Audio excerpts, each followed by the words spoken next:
Hey, Roy, it's Dr. Joe's in the house on this very pleasant Wednesday evening. Let me just go to see if I can get the folks down on Instagram on, and we should be good to go. Here we are. Okay, so hope you're having a wonderful day, and on this Wednesday evening, and we've got, I think, a good session lined up. I try to talk about a little deep dive into Section 8, and this time it's really to do with the rents that you get when you participate in the program. Uh, there's a lot of confusion. A lot of people don't understand how the rents are determined. During the Section 8 program, you got terms like payment standards, rent reasonableness, affordability, and all these things. That's what determines what rent you get for your property. And so many people buy a house without understanding that, and they either get disappointed when they find out that the rent that they were requesting and what is offered are two different things, and then they have to make a decision as to take it or leave it and things like that. So, so the idea here is don't buy blind. Know the Section 8 rent first before you buy. As usual, I'm going to break this down into 5 sessions today. And if you've got some questions, please put them in the chat box. If you're on Instagram or Facebook or on YouTube, put them in the chat box and I'll try and get to you in about 20 minutes, 15, 20 minutes after the education segment. And if you want to book a one-on-one with me, you can always go to my website, www.joeasimo.com, www.joeasimo.com. And you can book a one-on-one. Just did one today with a great client. And we had a good session talking about, trying to build a portfolio of rental properties and how best to do that and so on. So anyway, yesterday or this week, I think I was at the conference at Grid 2026. Had a good time. I was on a panel talking about cash flow and development and so on. It's a really good one. So it turned out well. Anyway, let's get down to business. Don't buy blind. Know the Section 8 rents, and so on. So, have you ever bought what looked like a great deal? You bought a property, you did the analysis, you did the renovations, you found the tenant, you went through the whole lease-up process, the RFTA and all that stuff for Section 8. And then later on, you find out that the rent that they're going to offer you is less than what you thought. And it's not going to cover your mortgage, the repairs, the vacancies, and your cash flow goals are not going to be realized. So, this painful lesson, unfortunately, has happened to a lot of people, a lot of countless investors, and it really does end up in frustration. Many investors, as I said before, they spend time evaluating the deals, looking at the kitchen, the bathrooms, the curb appeal, the school districts, and all that kind of stuff, but fail on one of the most important questions before making an offer, and that is, what will Section 8 actually pay for this property? What will Section 8 actually pay for this property? They don't know. And so they're making a guess. And because the answer to that question can mean the difference between building long-term wealth and owning a property that quietly drains profits month after month. The reality is that successful real estate investors, hopefully like you and I, it's not just about buying properties, it's about buying the right properties at the right price with the right income potential. Well, while many investors focus heavily on the acquisition and renovation, experienced investors, we understand that cash flow begins before long before closing. It begins during the evaluation process when you do your due diligence. And most successful investors, especially the Section 8 ones, do not rely on assumptions, hope, or internet estimates. They rely on data, what we call payment standards, voucher demand, rent reasonableness requirements, and a clear understanding of what a property can realistically generate before they commit the capital to fund the deal and to buy the house. So, some investors learn this lesson the easy way by studying successful investors, and others learn the hard way by purchasing a property that never actually performs as expected. They discover that a property that looked like a bargain actually was overpriced when viewed through the lens of Section 8 income potential and so on. So that's what we're going to focus on today. What are the things that you need to do I'm going to talk about practical strategies, that investors like you and I, hopefully at every level, can use to improve the acquisition decisions, reduce risk, increase cash flow, and build stronger long-term rental income and portfolio. Okay, so that's what we're going to talk about today. Let's get down to it. I'm going to break it into 5 parts today, and let's go. Number 1, the most expensive mistake investors make. What is that? The question, I suppose, is could the wrong estimate turn a great looking property into a financial disaster? Can something that you think is going to be great turn to be a financial disaster? Well, it can be. One of those common mistakes investors make is assuming that the market rent and the Section 8 is essentially the same. They are not. While they can sometimes be similar, they can sometimes vary very, very much. Many investors who purchase, properties believe in it will generate a certain level of income on online rent estimates like Rentometer, affordablehousing.com, Zillow, and all those things, only to find out later on that the Section 8 approved rent is significantly lower than expected. So suddenly what you thought was a positive generating asset is now barely breaking even, and so on. So the good news is that many successful investors have learned how to avoid this trap. And that's what we're going to talk about today. So before making an offer, they research local payment standards, evaluate rent reasonableness requirements, review comparable Section 8 properties, and understand voucher demand in the target area where you're focused on. These investors, they view rent projections as seriously as they view purchase price and renovation budget. We factor all that stuff in before we make an offer. Because if you're doing a burst strategy, one of the things that you have to remember is that at some point you're going to refinance. And if you're going to refinance, then obviously the value of their house is going to be based on, well, I suppose the cash that you're able to take out is based on 2 things.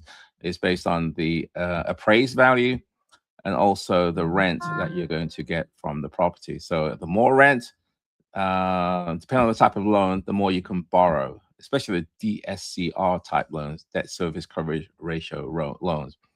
So the rent projections are off, and as a result of that, they rarely experience, they get a surprise, and and so on. So it's really important to do that due diligence. Ugly stories, that abound, can be very expensive.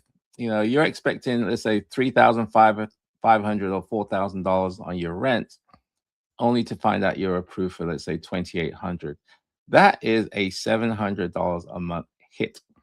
Okay, and that could be the difference between break even, negative cash flow, and lost income.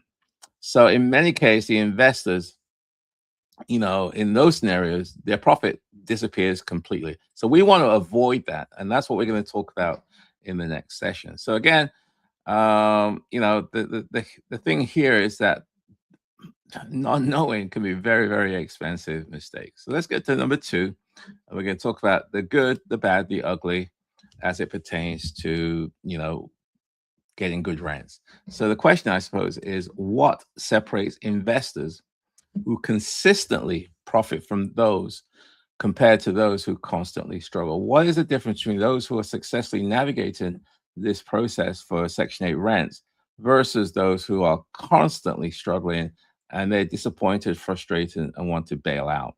Well, the difference between successful and unsuccessful isn't about luck. Okay. Moreover, it's about preparation, discipline, and the willingness to follow a proven process. Willingness to follow a proven process. Investors who consistently succeed in the Section 8 space understand that every property must be evaluated through the lens of income potential. We've got to look at what we're going to get from the rent. We do not chase data or deals because they look attractive. Obviously, it's important, but the numbers have to support the long-term investment goals, especially if you're trying to get cash flow. So we know it. Typically most investors know the acquisition, and one bad purchase can erase profits from several good ones. The good stories often involve those investors who took the time to do their homework. We research, okay, research voucher demand in your area. Are 3 bedrooms, 4 bedrooms, 5 bedrooms in greater demand than one, twos? Okay, what's the need? What's the demand? They study what we call the payment standards. These are advertised rates for every jurisdiction in terms of the maximum rent that you can get from the housing authority for a one, two, three, 4, 5, 6 bedrooms, etc. So they understand what those payment standards are. The next thing is they analyze, neighborhood trends. What's going on in the area? What's the desirable areas? What's the undesirable areas? Where do Section 8 tenants want to live and where they don't want to live? And they also understand how much rent they can reasonably expect before they make an offer on the house. So we do the calculations, uh, making our estimate on what we can reasonably expect from the housing authority, and then work our way forwards, backwards, I suppose, and that will determine ultimately how much you can pay for your property and how based on your cash flow requirements. What that means is that you may have to pass upon quite a few deals before finding the right property or the right opportunity. So it does require patience, discipline, and but it pays off through stronger cash flows, fewer surprises, and greater confidence in your investment decisions. So, we essentially what I'm saying is that we view ourselves, hopefully you, as business owners rather than property buyers. There's a difference there. A owner looks holistically from the business perspective. A property buyer just buys houses and trying to accumulate a profit a portfolio. And sometimes that's a good thing, and sometimes it's not always a good thing here. Okay, so we're different between a business owner and a property buyer. The bad stories often involve investors who skipped one or two critical steps. Perhaps they used what we call outdated payment standards, maybe payment standards from last year or 2 years ago, as opposed to this year. Okay, because they change many times once a year. Maybe they assumed a property would qualify for a higher bedroom count. They assumed than it really did. In some cases, they maybe underestimate the repair costs or overestimated the future rent increases that they can get. So while these mistakes were not necessarily catastrophic, you know, they can reduce profitability and make it more difficult to achieve financial goals. Okay, the ugly stories typically involve investors who purchased based on emotions rather than analysis. They became excited about a neighborhood, a renovation opportunity, or a property that appeared to be below market value. Unfortunately, they failed to verify the income potential beforehand. So don't do that, please. Spare you the pain and suffering. I've done that where I've sort of made assumptions and only to find out, at the end that it didn't pan out. So that's number two, which is all about the good, the bad, and the ugly of what to expect, when you request your rent. The next thing we're going to do is the location. Now, this is the key. If you get this wrong and you are in a lot of trouble. Okay, locations matters more than most investors realize. And I say it matters because when you speak to, especially for tier one tenants, those ones who are very picky where they live, they're going to pay their rent, they're going to take care of the house, they're going to be pleasant to deal with, and they're looking for long term stability. For those families, location it really is the key. You buy in a good area, you're good. Buy in an area where they don't want to live, they're not gonna want to live there. So the question is, are you buying in areas where voucher demand and rental incomes come together or work together? Are you buying in areas where voucher demand, people want to live, and rental income, how much you can expect, are they working in tandem? Because one of the biggest misconceptions in real estate investing is that every neighborhood should be evaluated using the same criteria. No. In reality, some locations are naturally better suited for Section 8 investors than others, especially if you're trying to attract a certain type of client base, a certain type of tenants. In reality, some locations are naturally better suited than others. So successful investors understand that location affects not only your rental income, but also your tenant demand, Not everybody wants to live in everywhere. Vacancy rates, better areas tend to have lower vacancy rates. People want to stay there longer. Turnover costs, because you're having less vacancy, hopefully you have better quality tenants. Your costs during the turnovers is not as great. And also, not all areas appreciate the same. I like to buy in areas where there's a good chance of appreciation, which means that over time, if I sell the property, then I can get a decent return versus in an area where there's no appreciation. And because you have fewer turnover, tenants tend to stay longer. You have a lot more long-term stability. So the right property in the wrong location can still be a poor investment. The most successful Section 8 investors, focus on areas where voucher demand is strong and where payment standards support attractive cash flow. We really understand which neighborhoods consistently attract qualified voucher holders and which areas experience lower demand. These investors, we develop a deep knowledge of neighborhoods, specific zip codes, and can quickly identify opportunities that others overlook. And this is really key for, especially if you're going to be investing long distance. You've got to select management companies or people who understand the local needs wherever you are. You got to have a deep knowledge of the neighborhoods of the specific zip codes that you want to live in or you want to buy in and where you don't want to buy. Their expertise allows us hopefully to move more confidently when attractive deals appear. We know what our buy box is, we know what we want, and therefore when it shows up, we're able to jump at it. While sort of price certainty matters, locations frequently determine whether the property will receive its full income potential. Yeah, I mean, for many places, it's based on zip codes. That's how much so one zip code, you may get, let's say, 3,000. Another zip code, you may get, I don't know, 4,000 and or 3,500 and so forth. So neighborhoods and how they determine the rents is very, very important. So, and the other thing which I've learned the hard way is not to buy houses in areas where there's a weak demand. Because of that, what I mean by that is that people just don't want to live there.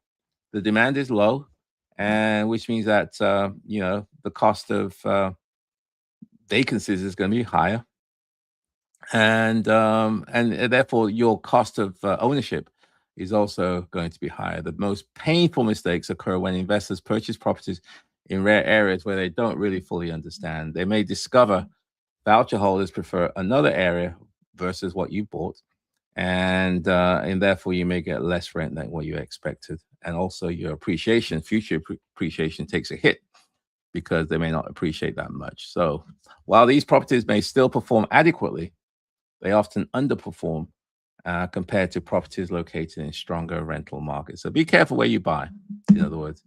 Kind of halfway through. As always, put your questions in the chat box. I'll get to them shortly. And if you want to book a one-on-one with me where we can do a deep dive into any questions, any issues, any challenges you're facing, by all means, go to my website, www.joeasamoah.com, www.joeasamoah.com, and you can book a one-on-one. Let's go on to number 4. Understanding payment standards and rent reasonableness. Okay, these are two terms that are very specific to Section 8. Payment standards and rent reasonableness. Reasonableness. Oh, what a word. So the question is, could a lack of understanding about housing authority rules cost you thousands? And it will cost you thousands if you don't understand terms like payment standards, rent reasonableness, affordability, and things like that. Many investors focus on the property itself while paying little attention to the rules governing the Section 8 program. And this oversight can be very, very costly. Payment standards and rent reasonableness requirements play a major role in determining the rent that you will ultimately receive, or what the rent that they will ultimately approve. Investors who fail to understand these rules often discover too late that their income projections were unrealistic. Successful investors, hopefully like you and I, treat payment standards as one of the first pieces of information they gather when evaluating a potential acquisition. Again, payment standard is the maximum rent that the housing authority will pay for a 1, 2, 3, 4, 5 bedroom, given the location of the property. It could be the zip code, the neighborhood, etc. They understand how bedroom count factors into rent, family size factors into the voucher size, and the local housing authority policies, including rental income. They're all that influence rental income. They also recognize that the payment standards are not guaranteed. Just because they list that on a website doesn't necessarily mean that that's what you're going to get. They're just merely one factor in the approval process. So hopefully, successful investors understand. That understanding of those things will help you to essentially develop accurate projections and to avoid unpleasant surprises. So some investors make a mistake assuming that just because it's listed, that's what you're going to get. Again, it doesn't matter what is listed. It depends on other factors as well. And in reality, rent reasonableness reviews may result in lower approved rents depending on comparable properties in your local market area. Investors who fail to understand this, will be disappointed. And the ones who understand this are basing all their decisions on reality as opposed to optimism. We appreciate the benefits of the program while recognizing the importance of conservative underwriting. So by building their projections around realistic expectations rather than best case scenarios, we protect ourselves from unnecessary risk and improve the reliability of our investments. Okay, moving on to number 5. And number 5 is how successful investors estimate. Sorry, hold on a second. Yeah. Building. Sorry, hold on a second. Okay, I think I'm going to go to this one. Yeah, go to this one. Building a repeatable acquisition system that removes guesswork. Okay. Building a repeatable acquisition system that removes guesswork. I suppose the question here is what would happen if every property you evaluated followed the same proven process? What would happen if every property you evaluated followed the same proven process? Well, one of the defining characteristics of successful investors is that they rely on systems rather than emotions. We understand consistency produces predictable results. Yes. Instead of reinventing the wheel, every property we follow a repeatable acquisition process that helps us define and identify opportunities, avoid mistakes, and make better decisions. So what does that mean? This system becomes increasingly valuable, the systems that you have, especially as you want to grow your portfolio, because it allows you to evaluate properties quickly without sacrificing accuracy. Well, many investors approach each property as a unique situation requiring a completely different analysis. Well, that's not always necessary.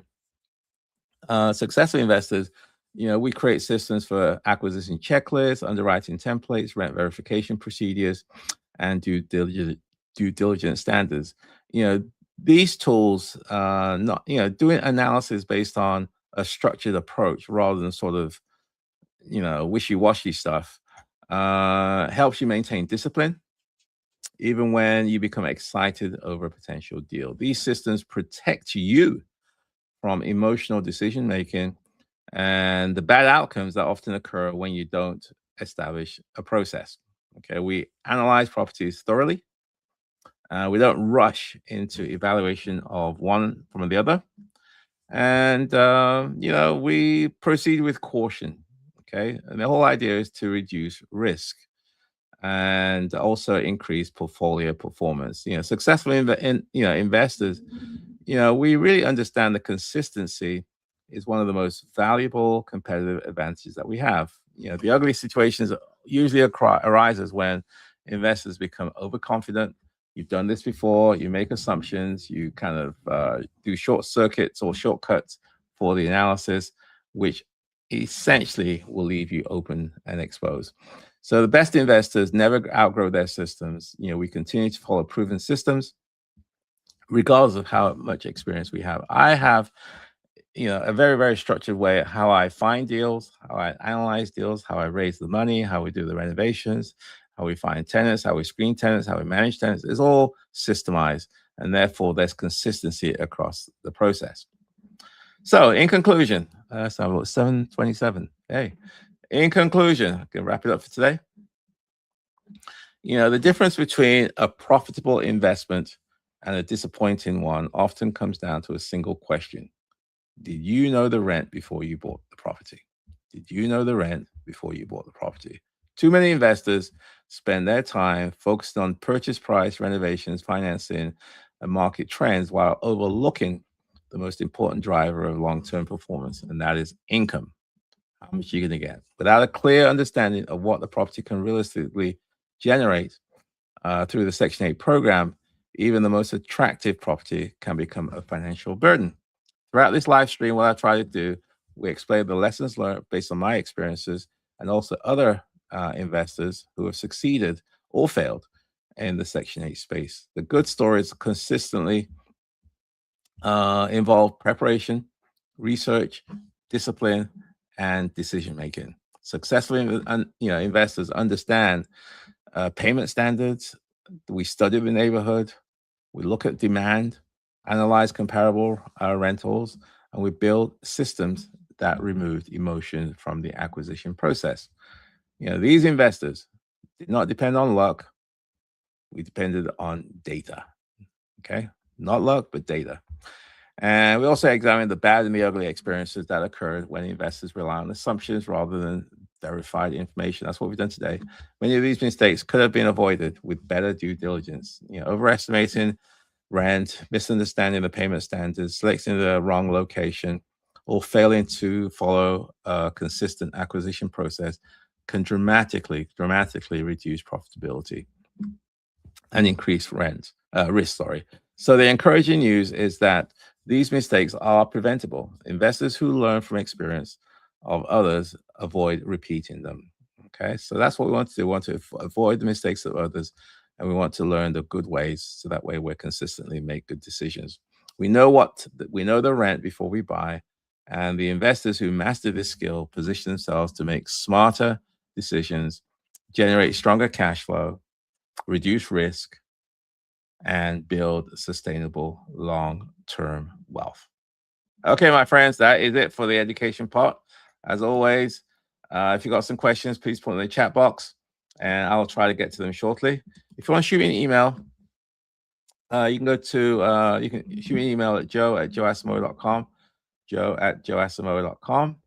And to book a one-on-one, you can also go to my website, joeasamoah.com, www.joeasamoah.com. And that, my friends, is it for the education part. If you've got some questions, please put in the chat box, and I will get to them immediately. So good evening, Eman. How are you doing, Eman? You're having a wonderful day wherever you're located. And let me look at